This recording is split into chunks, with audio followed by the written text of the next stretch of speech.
Ladies and gentlemen, welcome back. This episode is a few days late on my behalf, so I'd like to apologize for that. But welcome to March, in which you're pretty much going to get 2 episodes a week for the next few weeks because there's a lot of shit coming up. And yeah, so I'm back once again for the first time for you guys, second time for us.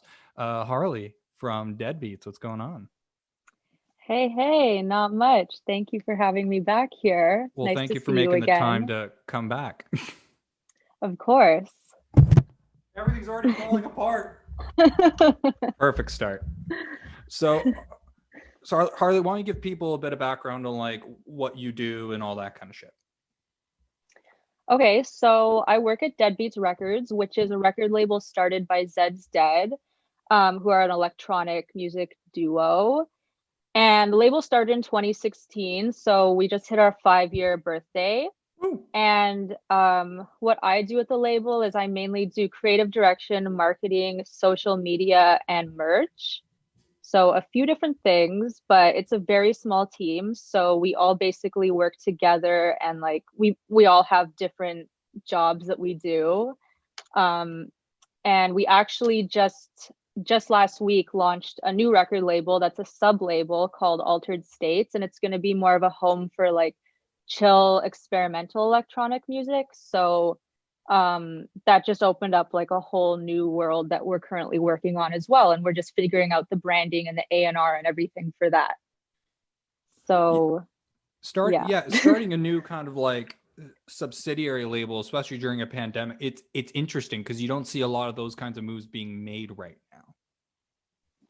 Yeah, I mean, it's something that's been in the works for a few years. It's something that the Zed's Dead guys have always wanted to do, and we just decided to do it for as part of the 5-year anniversary. And with the launch of the new label, the Zed's Dead guys are dropping a whole new album that's down tempo, chill electronic, and it's called Catching Z's. So we just figured it was the perfect time to like tie all of that together and like launch it properly with the new album and the 5-year anniversary. So, Catching Z's, is this an album which I'll be playing while I'm trying to go to sleep then? Yes, like you could Perfect. play it while you're trying to go to sleep, while you're like laying in a hammock, while you're just chilling, if Why you're having a specifically a late hammock? night. Because I don't know, I just feel like that's just a good vibe. Like on a nice day, just swinging in a hammock with like some good tunes. Like who wouldn't want to do that? That does sound pretty Um, great.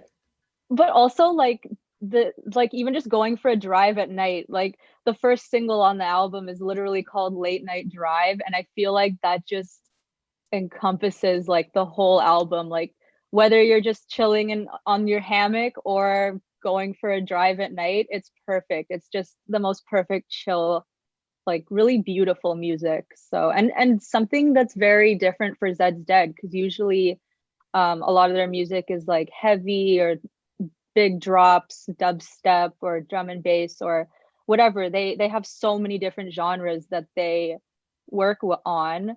So this is and the Catching Z's comes from a series that they already have started. They've been doing these hour-long mixes called Catching Z's that are all down tempo. So they decided to just do like a whole album of their own original music that goes with that theme. And I love that, and I definitely will be using it whenever I come across a hammock, specifically. Yes. Or a late night drive. Or well, there's a lot more of those than hammocks.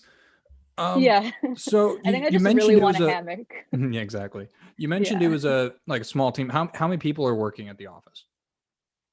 Well, the office is like working at Deadbeats is like there's three of us. There's myself and then there's Harrison, he's the label manager, and then there's Ariel and she mostly handles like the contracts and like the paperwork and all that stuff, but she also helps with A&R and like she's also on the Zed's Dead management team and manages them, so she's like related in that way as well. But within the office, our office is joined with 2 plus 2 and Embrace. So one of them is like a promotion company that throws shows in Toronto, and then the other half, 2 plus 2, is artist management, and we're all in the same office. So there's quite a few people in the office, but for Deadbeats, it's mainly three of us. And then the Zed's Dead guys are involved as well, and then their management team.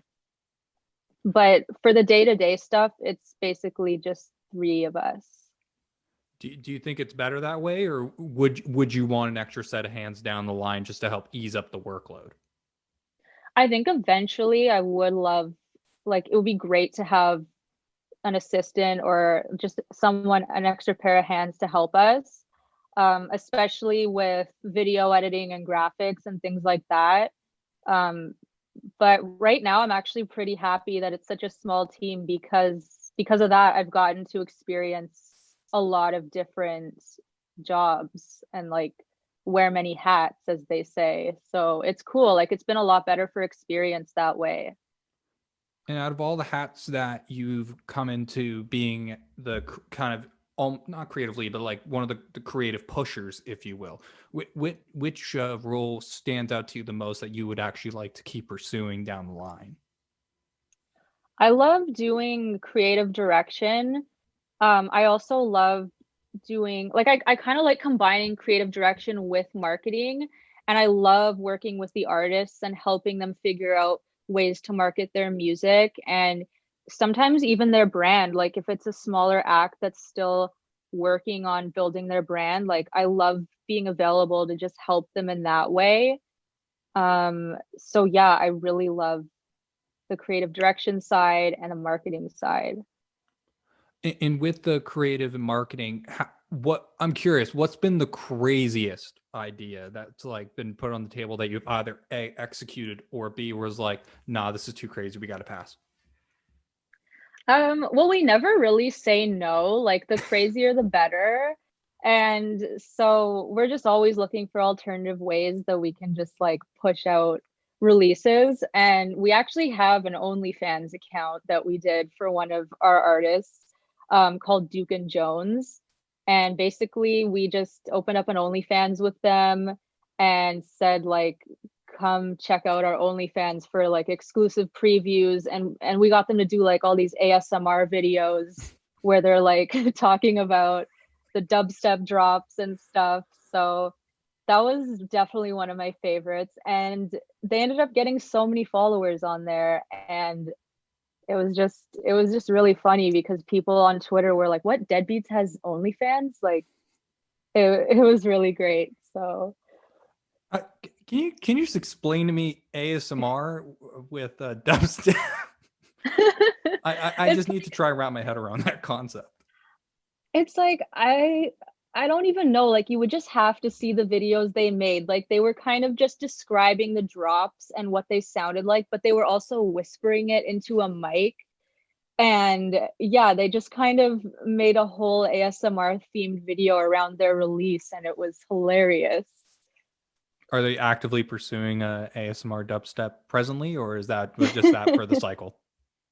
It was just for that one release, but Duke and Jones, like their manager is always coming up with like really crazy fun ideas for them to do. Like they've done ones where they go on Omegle and get people to rate their music. And then we're currently working on one where like we're gonna get old people to do a focus group and we're gonna play them their music, which is like dubsteppy, and get them to give their opinion and say if they like it or not. So we're hoping to get some funny answers Well, I mean, because, depending on the age of the demographic, when you say elderly, that's going to be a variety of different well, we answers. wrote on the ad, we wrote 55 plus. So, I mean, that generation kind of tends to listen to this music and think it all sounds the same. So they're like, it's a bunch of noise. So we're just hoping to get some people like that. I also wanted to talk to you about the kind of merch stuff because it's very interesting seeing what different labels do because they obviously all do kind of the same general merch clothing items and stuff like that. Is there anything like specific or unique kind of related to either you push towards the genre because the main demographic that follows you guys wants that kind of stuff, or is it kind of just you've joined that general umbrella of merch? Well, I think the main challenge with making merch has been that we have like you have to do what the fans want and put out merch that they're going to want to buy. Whereas like when I first went into it, I was like, oh, like this would be so cool to do like a minimal, like all black type of vibe, like just very chill, very like you would look at it and it doesn't scream EDM. Like it would just be a cool clothing brand. But we found that that stuff wouldn't sell as well. And as soon as we introduced like a tie-dye hoodie, it would sell out in minutes because like that's what the most of our fans come from Zed's Dead's fans. So we had to work with what they want. So basically we just found a middle ground and it seems to be working now. But yeah, like it's I guess what I'm trying to say is like we couldn't do it's not about what we want and what we want to wear. It's like we got to also be thinking about what's going to sell for them, which seems obvious, but we just kind of combined those two ideas and found a middle ground. And that's always the complicated divide with merch when it comes to either labels or artists or anyone. It's like you want to stay true to yourself and your brand, and you want to create something that you're happy with, but at the same time you need to have that middle ground in which, okay, we need to also make sure that these people are going to want to look at it and be like, oh, that's sick, I want to buy it. So it's that weird tightrope.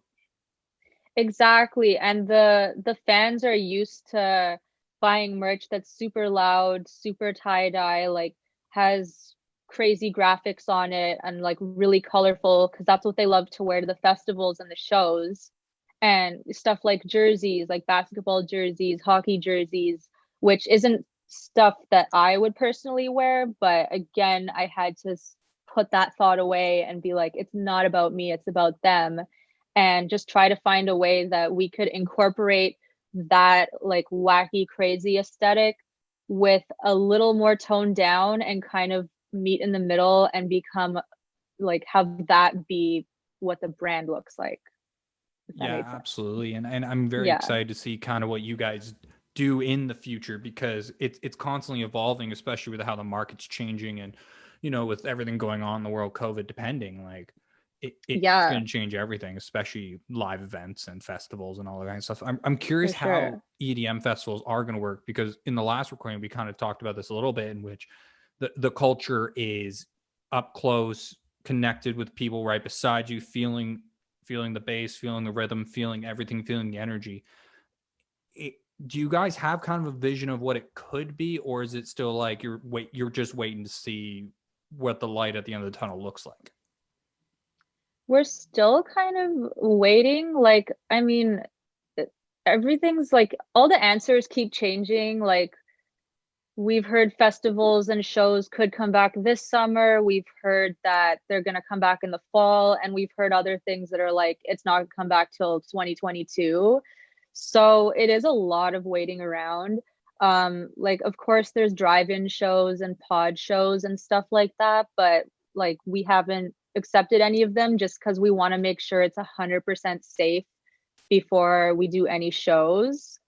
So it's hard to like, it really is hard to say what the future is looking like. And unfortunately, like these large gathering events are going to be the last things to open back up.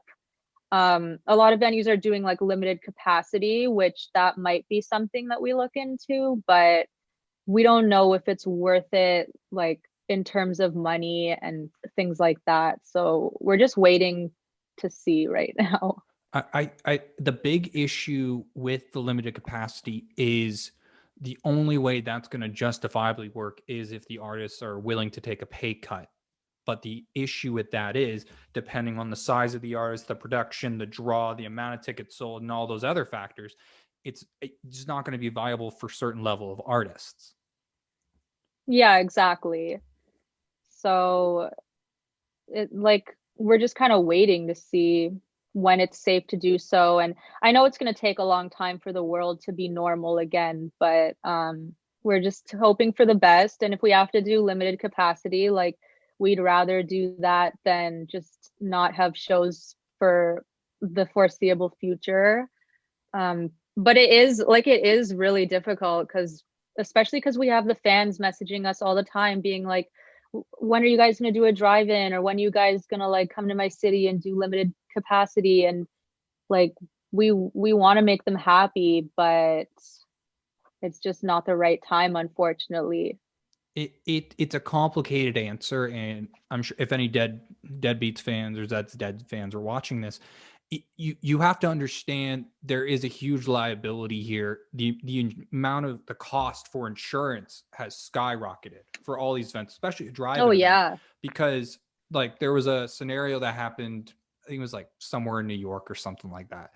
But it was a chain smoker show, and everyone was in their cars, and then of course everyone got out of the Yeah. cars, and then the event coordinators didn't stop it because they were just like, oh well, people are doing themselves, and they got hit with a massive fine, which they didn't care about because the tickets were like insanely expensive, so they walked away Yeah, laughing. so expensive. But that's the other thing, like these festival show, these drive-in shows, my biggest issue is it's they have to bundle it by car, and on the monetary side I get it 100% that you have to charge at least like $200 a car to make it somewhat viable for everyone there to be involved with it.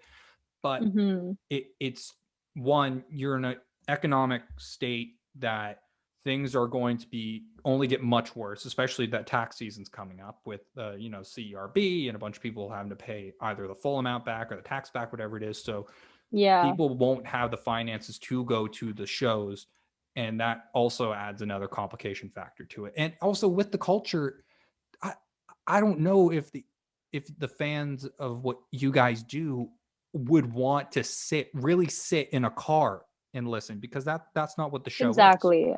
Exactly. And like I could see that being popular for maybe like a Lana Del Rey show. Like I would go to a drive-in and sit and listen to her sing to me, but when it's like Specifically to heavy you, yes. dubstep, if I'm going to see Lana, she's singing to me, okay?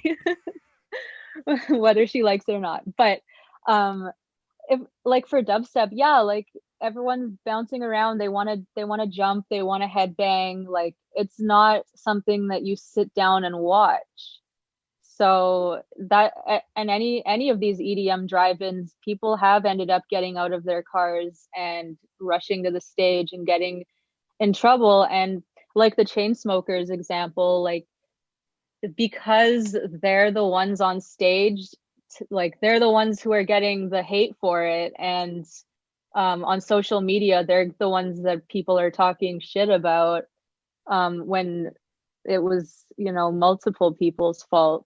But so we don't want to be put in a position where like the artist can get in trouble for something that is the promoter's fault or something. And so, yeah, it's just like waiting till it's like safe to do so, and when it's easy to make happen. There's not all these complications. Yeah, and I feel like we're going to be stuck in those complications. But an idea just popped in my head. Do what was it? Sleeping Z's, calming Z's? Oh, catching Z's. Catching Z's, You're thank you. close. My memory, I barely remember 5 seconds ago. I'm a goldfish. But no, like just do a drive-in show, but for calming Z's. That way everyone will stay in the car. That's actually a great idea. Like a listening party or something. Yeah, I just like a know drive-in listening party. Diplo just released ambient album not too long ago, and he had a listening party in Joshua Tree under the stars, and he invited like maybe like 20 people could win a chance to come. And like There we go. I loved that idea. Like Ideas are rolling. he probably would have done like way more people if it wasn't COVID times, but just the idea of having that listening party under the stars was really cool. And like we have like some cool plans for the Catching Z's as well, but nothing live at the moment, so maybe that's something we can look into. Thank you for the Listen, idea. listen, just 10%, put the 10% in my name and just send. That's the thing. I'm curious if you actually did that as a show, like not like a contest or anything like an actual show. How many of the fans do you think would actually want to go to that kind of event? Like, let's say you're doing like 50 cars max. Like it would be able to sell out no problem. Like so many people, like a lot of the fans are really young and they're still partying, and they, we have these groups. We have like the Zed's Dead family. That's what the fans are called. They have a Facebook group and we have our Discord group, and they're constantly just saying like, all I need right now is a Zed's Dead show in my life or a Deadbeats event. Like it's what makes them happy. And like if there was the option of going to a drive-through, a drive-in, they would for sure do it. Another idea: Zed's Dead in a drive-through, handing out copies of comic scenes. That hey, you're killing it. Like you should have this job. I couldn't do what you do. My brain doesn't work fast enough for that genre. I mean, that was fast. You just came up with two dope ideas just now, and you should not be giving these out for free. Like you should be charging me like $100 right now for each idea. If you know anything about me, money means nothing to me. Well, that's great too. We all come in the world without money, and we all leave without money. So what's the difference? That's very true. Wow, I'm gonna keep that. I'm gonna keep that in here. It's a good quote. That's the thing. Yeah. I'm weird like that. But yeah, I mean, it's easy to get tied up in like the world of money and so focused on that, but there are more important things out there for sure. And I think that's also part of the issue I have with the music industry that I'm jaded about is I see the authenticity of artists versus the artists that are just going for the bag. And, yeah. And I've been seeing that a lot more, especially, and I hate bringing it back to TikTok, but TikTok is. I love TikTok. I hate that I love it. I hate that I love it and I'm enjoying it. The thing is, I'm not even promoting my TikTok like on anything. I don't want to. You should. If you find me on TikTok, don't follow me, please. But with TikTok, I've noticed that music creation process has gone from creating something that's authentically you and putting your soul into something or just telling your story to, okay, let's write a song with this 15-second clip that we know is going to go viral and that we can make money off of because a TikTok view is now at play, which counts. So yes, it's a weird. Do you have any thoughts on that? Because for me, that just pisses me off. I think I mean, TikTok is the new thing right now, and it's especially the way it incorporates music. Like that is such a big thing for a social media platform that hasn't happened before. So, and the way you can just go viral overnight is like so appealing to people. So I've definitely seen, and you can so tell when someone makes a song that's like just has that TikTok appeal, and like even listening to new music, you're like, oh, I can tell that's gonna do well on TikTok. Like I'm sure there's so many people out there who are writing songs that they hope would go viral, but I don't know if it's like even that great a move because I feel like it kind of has an expiry date. Like I found some really amazing songs on TikTok that have billions of views, but then when I go to the artist's Spotify, they still have like less than 1,000 monthly listeners. So I don't know how much it's helping them. Like it could help them for that one viral song, but is it going to help them when they put out like their album or whatever? You'd hope it would, but from what I've seen, it's like a lot of people have that one hit and then like nothing happens after. I think the thing with TikTok is it's like you said, it's very easy to go viral overnight and it can be great and you can build up your numbers really quick on the platform. But the issue with TikTok, and even I've noticed this because TikTok has become my biggest platform, like immediately after a month. And like I've already, on my end, I've already experienced difficulty trying to transfer people over to other forms of content I'm making. Because for a few different reasons. One, because the content I'm making on TikTok versus the content I'm making here is significantly different. Like I'm not having these kinds of conversations on TikTok because one, the amount of time you have, you can't really get into conversations like this. And two, it's just the dynamics completely different. So, and I've noticed that with artists as well, because it's great to go viral on for that 15 seconds, but how do you transfer the people that start following you on TikTok into consumers that will actually go see you live, buy your merch, buy your music, stream your music, play you on YouTube. Like no one's really Exactly. cracked that formula yet, unless you go insanely viral on TikTok and you've developed some sort of almost cult like following. But you, in order to get to that point, you need to generate millions of followers. You need like generate, what's that girl? One of the D'Amelio girls or Oh whatever it is. yeah, Charlie D'Amelio. Yes. 100, She's 100 like the plus most million. followed. Yeah, yeah, yeah. It's like exactly. It's people like that that have that cult following. Like I'll see videos that don't even have anything to do with them, and in the comments people are like talking about them, and it's like crazy.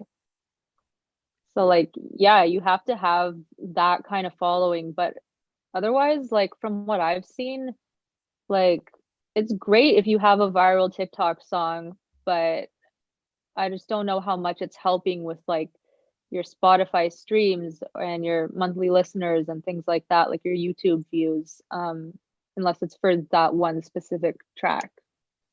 Yeah, because and like you said, you saw billions and billions of plays or whatever it was, and then you go and see the artist who has less than 1,000 monthly listeners, and it's interesting the fact that you don't see that carryover. And you need to like I said, you need to have that massive following in order to get that carryover point. Because how do you convince people that are only seeing you for 15 seconds or whatever it is to be like, hey, I'm worth following and investing in. You should follow me and do check out what I do.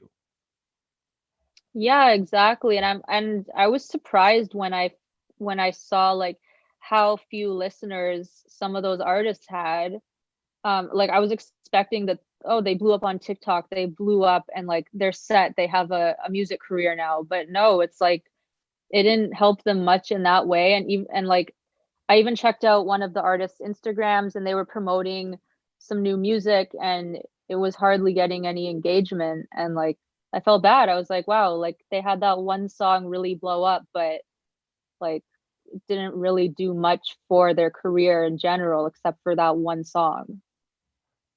I think it's because, and I might be mistaken here, but just from my perspective on things and people I've talked to in the industry behind closed doors, it's like TikTok's it's in very early stages, and I just don't think the industry's adopted how the carryover works numbers wise, because they're still looking at the Spotify numbers, which Spotify is king with those playlists and all that.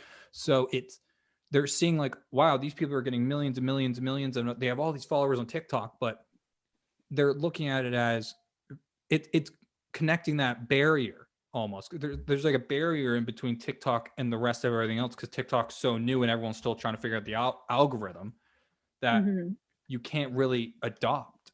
And like I obviously labels, even I saw, who's the artist? I'm not going to name the artist, but I saw an artist that was nominated for a Juno, and surprise, we're recording this on the day the Junos were announced. Um, Nominated for one or two Junos, and they barely have a couple hundred followers on TikTok. So they have all this recognition in the industry, but on TikTok, nothing yet. And that Yeah, blows that's my mind. another thing. That's another thing. It doesn't always transfer over onto TikTok because there's very specific, like, just, I don't know, TikTok has really changed social media and how people consume things because, like, the content people want to see is so different than like what people want to see on Instagram or whatever. And like if you don't know that formula, like if you think that just because you have a huge following that it's going to transfer over onto TikTok just because of who you are, like that's really not the case because now like 16-year-olds are getting famous overnight for their dance moves and like it's just a whole other world. And like even like we have a TikTok account for Deadbeats and like luckily we were able to get like quite a bit of followers from recognition, but we're still like trying to figure out engagement because we have some posts that do super well, get like 250,000 views or whatever, but then others cap at like 1,000 views. And it's because like if we could go on Instagram and post content from a show that we did and it'll get thousands of likes. but we go and put that on TikTok, it barely gets anything because that's not the kind of content people are looking for on there. Like I find that they just want, like, they want to see someone, they want to see a face, they want to see someone talking or like doing a challenge, telling a story, doing a dance, just doing something, not just the same type of content that people would post on Instagram or Twitter or whatever. So it's like, yeah, just because you're a recognized brand doesn't mean it's going to translate well onto TikTok, which we've been learning about a lot. I think the interesting thing with TikTok, I kind of look back at YouTube when YouTube first launched, how the very early stages of YouTube was literally just a wild west of anything.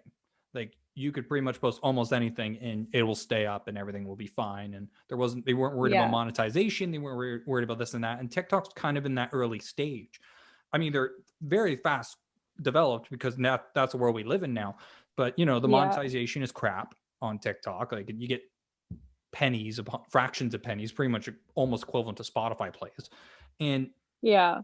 and it's also kind of like, in a weird way, I feel like we're now going into a new stage of media almost, in which we had the traditional media, your newspapers, radio, television, and then we got this new age of media, which is social media, Facebook, Instagram, YouTube, and that's where we are. And now we're kind of in this new stage of TikTok where it's massive, but a lot of people in the digital media space on the Instagram, Facebook, and all that don't recognize what TikTok is yet, because I don't think TikTok knows what TikTok is yet. Like TikTok has already partnered up with a bunch of major companies. Like Justin Bieber did a live stream concert on TikTok a little while ago, and like Right. I got a notification earlier from TikTok, hey, we're deep sea swimming with sharks, come watch. Like it's this weird kind of ground where they're trying to be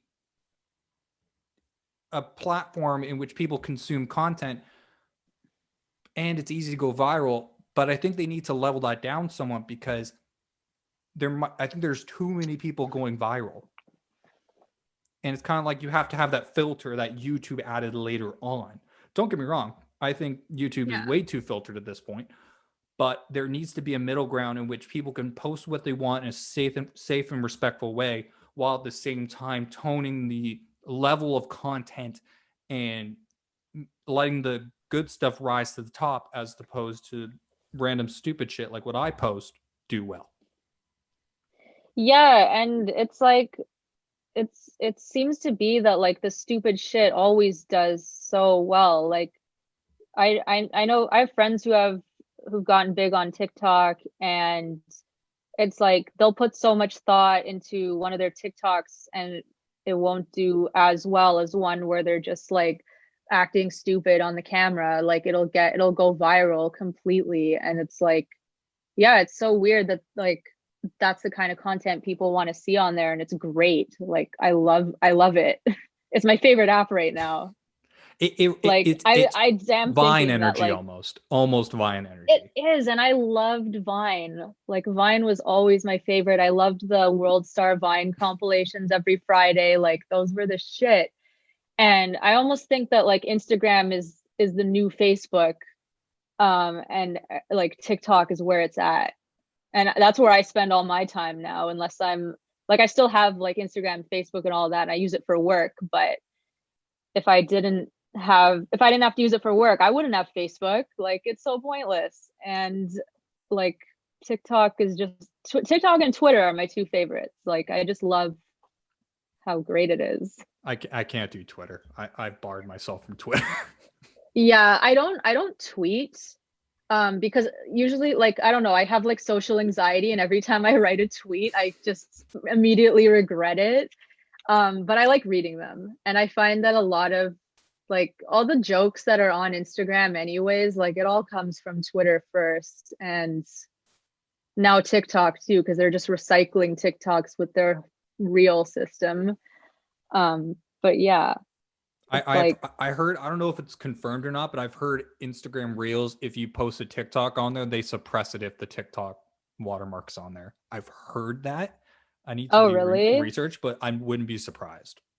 Yeah, I wouldn't be surprised either, because they introduced that to like compete with TikTok, but it really isn't the same vibe. Like it's just not the same.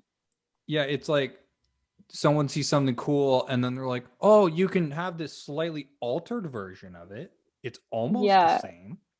Yeah.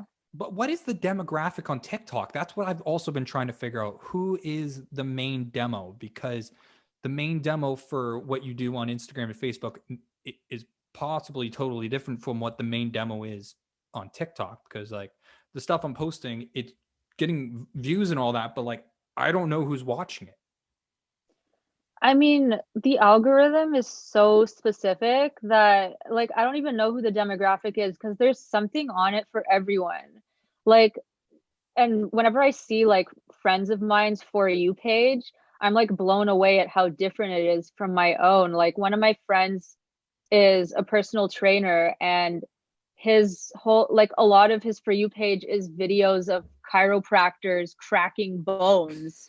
And I'm like, okay, I've never made it onto chiropractor talk like that. I didn't even know that existed. And like, but it does. Like there's literally something out there for everyone.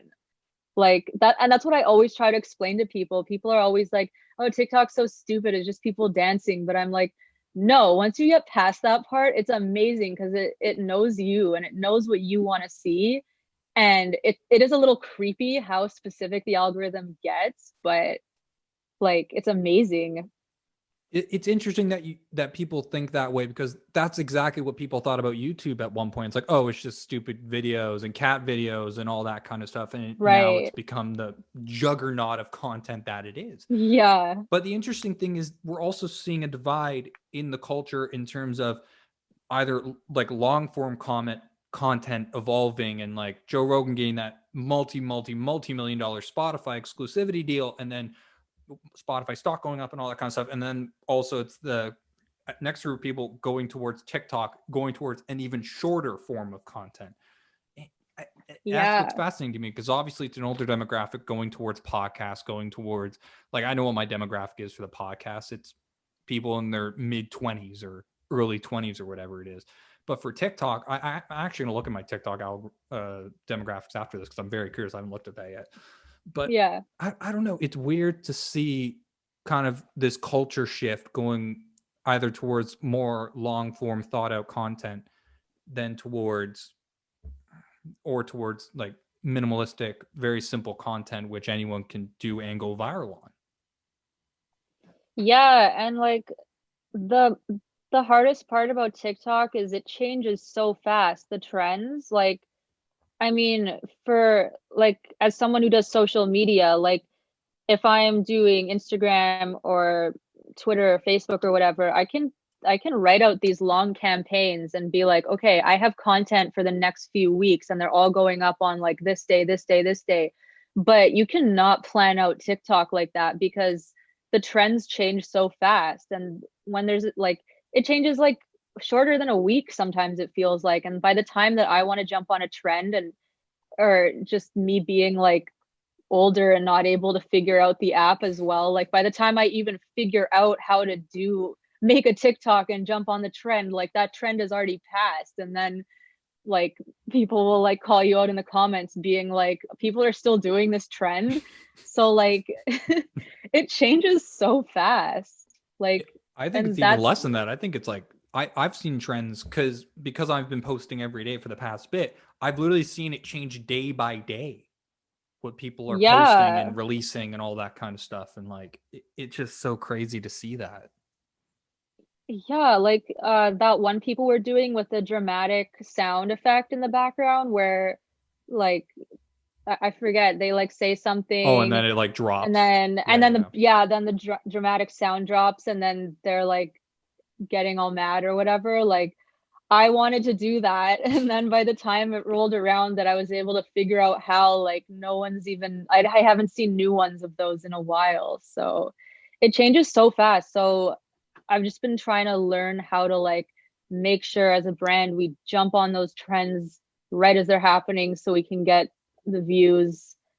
But yeah, it's very different than other platforms where we plan out our social feeds and Yeah, our content. it's a completely different mindset and completely different strategy. The only thing that I can see work really well for an artist or anything specific is you have to have someone man TikTok and be like, okay, today we're doing this content. Like you have to schedule the time to do the content and like just monitor the trends and see what artists or see what people in a similar vein are doing, and then just hop on that like the second you can. Keep it a simple idea. The keep it simple stupid method. That's how I run my life and everything I do, which is Yeah, great because less it's stress. a good method. It helps me sleep. But it's almost like, in a way, like let's say Dead's on tour in 2032 when that they're going to be able to tour, and Oh God, and let's hope it's sooner than that. well, we'll see. We'll see. Fingers crossed. Fingers crossed. But like I can see TikTok being used as a behind the scenes at a show kind of thing, in which, oh, we're in Toronto, and oh, this TikTok trend's going off. Let's do this quick backstage before we hop on, so the fans can see, oh, we're creating stuff backstage like right before the show that they can indulge at the show, and other fans don't see that, and then you could like set up 3 to 4 TikToks or something like that, showing like doing a couple trends, throwing like a little like live show piece in there in the middle to like try and see if you can roll some of those views over, and then do another couple trend. That's the thing. I'm just trying to figure it out, and it bothers me that I have no clue how to do it. Yeah, I think we're all just trying to figure it out. Like even the people who are really good at TikTok, like don't really know, because one thing you post could do extremely well, and then the next day the thing you post can get no interaction whatsoever. So yeah, I think we're all just trying to figure it out. It's this whole other world. I highly recommend everyone go follow Deadbeats on TikTok. Go support the gang. Yes, I'll be following them please. right after this podcast.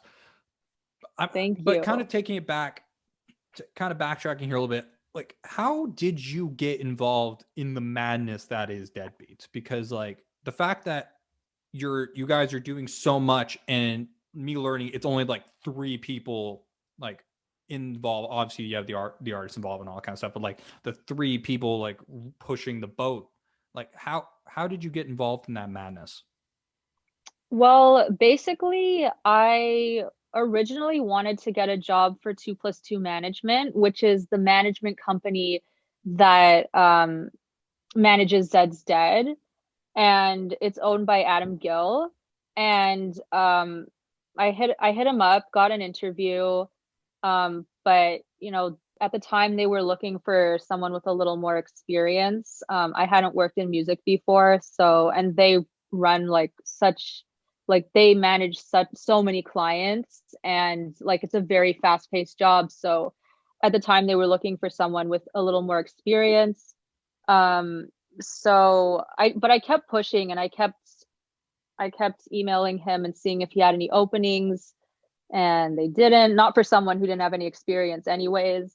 And then eventually I was just like, hey, do you like on any of the clubs you're involved in, like if there's an opportunity to do like bartending or ticket taking, like at any of the clubs you're involved in, like please let me know. Like I just want to get my foot in the door. And so he hooked me up with the general manager of the Danforth Music Hall, which is a popular music venue in Toronto. And I got a job there doing ticket taking, coat check, and just like general venue tasks like ushering and things like that. And I worked there for 3 years. And then I actually after that decided to go back to school, because I was like, I can't work at a venue like for the rest of my life, unless I was working like in the management side or something, but I was still doing like ticket taking, and I just didn't see it going anywhere. So I went back to school, and then that's when Adam hit me back up being like, oh, the Zed's Dead guys are starting this new label. Wait, sorry, I got that wrong. They had already started the label. But he hit me up being like, we need someone to help with merch and like get a merch collection going, and like just help on the merch side of things. And I was like, okay, like done. Like I have no experience doing merch, but like I'll take it.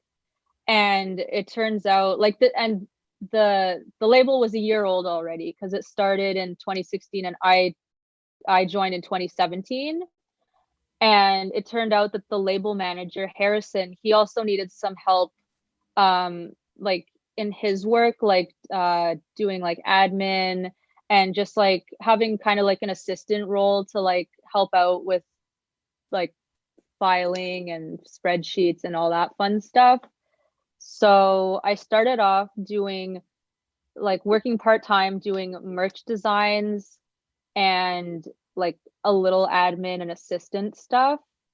And then yeah, from there I just like grew with the company. And then by the time I was out of school, I only did a 2-year program at Humber in advertising and graphic design. And then by the time I was done, I was able to work there full time and just continue like building my role. And now I do a lot more than just merch designing and admin slash assistant. And that's honestly the best way to do it, is work your way up, especially Yeah. from that to there, because you get a hands-on experience of everything.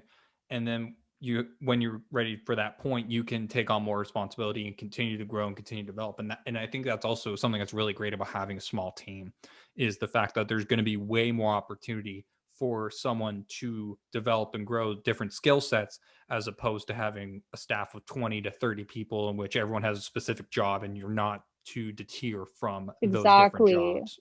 Exactly. And I prefer it that it's small than having like 20 people and everyone does a specific thing, because I've gotten to learn so many different like aspects of the job. And like it's great, like just more experience, more hands-on. And it does get really crazy and it does get super busy, and like we're always on email and we're always working pretty much. But like I wouldn't have it any other way. Like I love to be busy and it keeps me very busy. And I'm very thankful that like throughout the pandemic I've still had this job to keep me busy. And that's honestly a great thing, because so many people have lost so much of what they can do, like artists especially. Like they can't go out and tour, they can't get Yeah. together and have a practice or whatever it is, or they can't really record, or well, now they can, I don't know, rules change every day. But Yeah. it's such a weird time for artists, because and once again, relate everything back to TikTok. It's that evolution of trying to figure out how to evolve when you're at a point where you can't physically go and connect with people, where your only options are to work online with people. And that's exactly how this podcast was formed. And the fact that I'm approaching 1 year since I've started this is just mind-blowing to me, in that I've made it this far. Wow. Because I'm not gonna lie, I didn't expect to commit to this. I thought I was gonna do it for like a month and then fall off. But it's the one thing that kept me sane throughout, because it's the one thing that gave me something to do. And I think, and I every time I had consults or meeting with artists that I was talking to or anything like that, I always told them, do something online, find something that you enjoy. I like talking to people, not in person, but over the computer, weirdly enough, or over a Yeah. phone call or over email. I enjoy communicating and having these kinds of conversations. And I'm thankful that there's an audience that has taken me in and wants to indulge in this kind of content and learn more about specific things.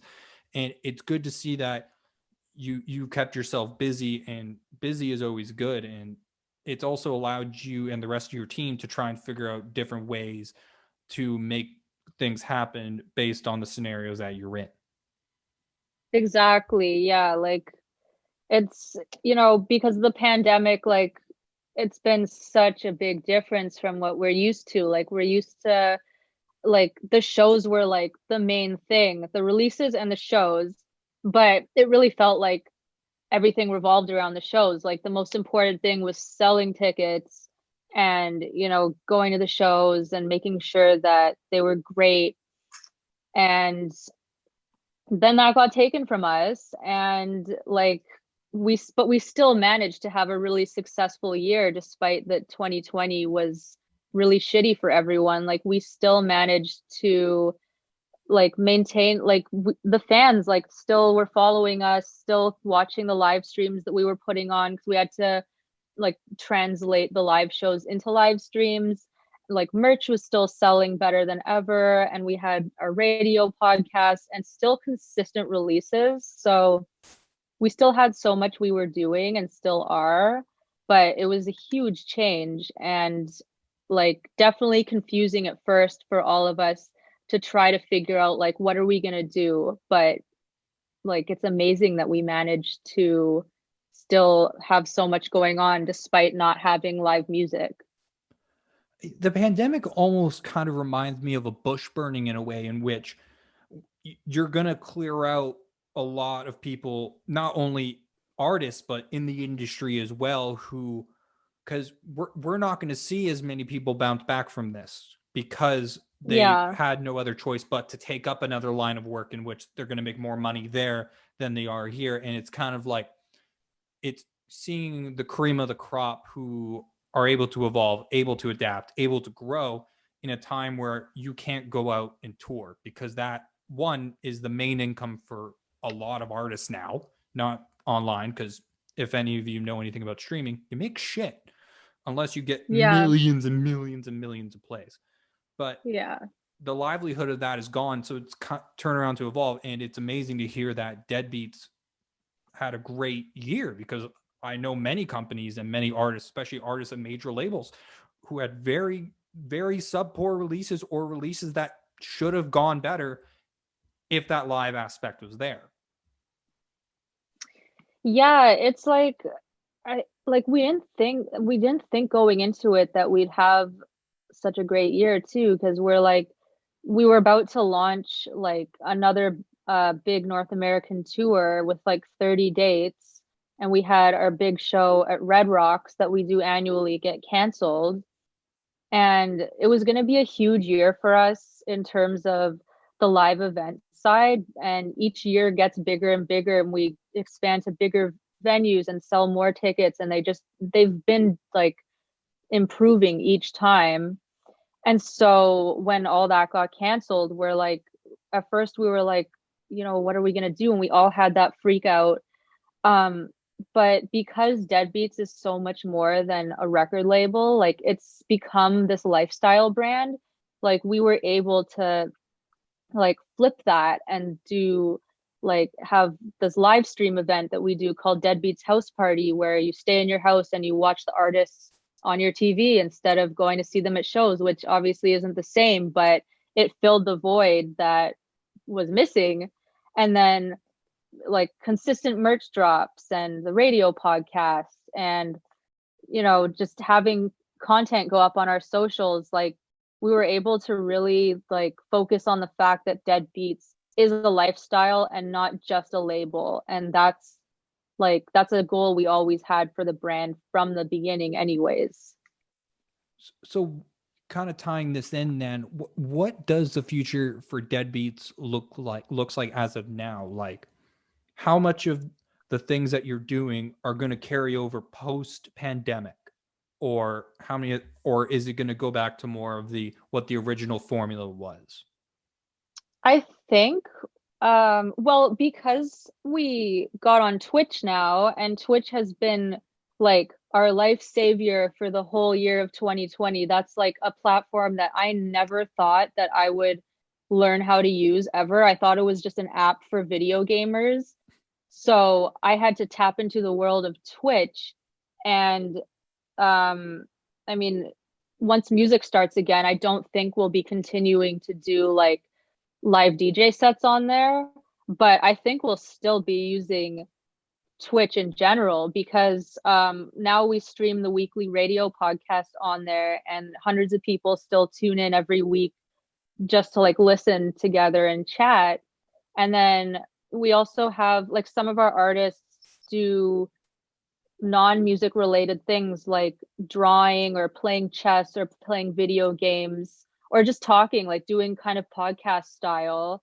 um and we're still going to keep Twitch as like a marketing tool, basically. Like, does this artist have a release coming out? Maybe they can go on our Twitch channel and do like a listening party, or or if they're good at art, like paint along to like some music or something. Just like there's so many possibilities on there, and so many like users that aren't just fans of ours have come. Like I've seen comments of people coming to our live streams being like, oh, I was just searching in the directory and I found this is cool, I'm going to stay. So definitely we're going to keep that option as like for future marketing purposes. But I mean, once live music is back, we probably won't be doing as many DJ sets on there. And we're just gonna like transfer everything back into live music, because that's just the special thing that like we're all waiting for and are excited about. And what about merch? Merch is gonna keep going. Like we're like still dropping merch consistently. The Zed's Dead guys, their merch has been selling super strong. They've been doing seasonal drops, and we're just trying to get on that level for the Deadbeats merch too, because like sorry, I just got a message that distracted me. Was it a TikTok The notification? Because I just got one. no, I wish. No one gives me TikTok notifications. I gotta turn those off. I get them all the time. It's so annoying. It said Dr. Pimple Popper is live, so that's great. Oh, I follow Dr. Pimple Popper too. It's so disgusting, but like I can't look away. It's like a train crash. You just have to look. Yeah, exactly. Um, but yeah, for merch, we're still going like we're still doing all that, and we're just kind of expanding on the Deadbeats merch. We recently like got our own cut and sew hoodie and sweatpants blank made, and it's like amazing quality, and so we're just really excited about that, and we're going to keep pushing out like new hoodie and sweat drops in different colors using the cut and sew blank that we created from scratch. And yeah, basically it's kind of like the Zed's Dead merch is very much like band artist merch, like your standard band and artist merch. But the Deadbeats merch, we're trying to make more like a quality clothing brand. And hopefully, like the goal is that we'll get more than just fans wearing it. Like we'll want to make it so good that like it becomes like a streetwear brand, or like could be sold in stores one day. Like it's a pipe dream, but it could happen. So yeah, we're just working on making the quality great, and yeah, just expanding on that and making it really personal, good quality, not even merch, just clothes. Good clothes. Just close. Harley, Yeah, I want to ask great you. clothes. So Harley, to wrap this up, I wanted to ask a question for the artists that are listening, for either from the Deadbeats community or from people who listen, avid listeners of my podcast.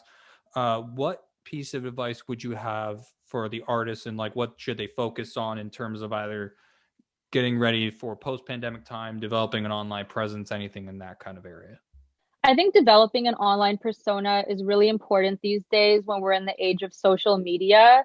And as much as like we want to continue saying like, oh, like just let the music do the talking, like it is really important to have a strong brand or some sort of aesthetic that ties into the music, because both do go hand in hand and will set you apart. I think what a lot of artists struggle with is that they want to rush into something, and like they're going to start reaching out to labels right away, when I think the most important part is to just sit down and figure out your brand and work on your product, work on your music, make sure it's perfect, or like as good as far to perfect as you can, before you start reaching out, because like patience is key, and it's better to just have a really solid brand and a really solid product, which is your music, before you start reaching out. And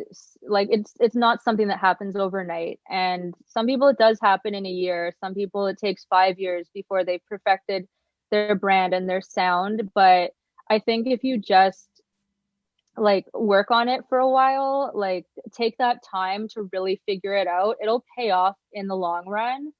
And like I think that's just really important, figuring out your brand, your aesthetic, your sound, everything related to that before you start reaching out. And I know it's hard to see like other new artists playing your dream festivals, but like as cheesy as it sounds, if you just work towards it, it will happen. And just have something special to offer.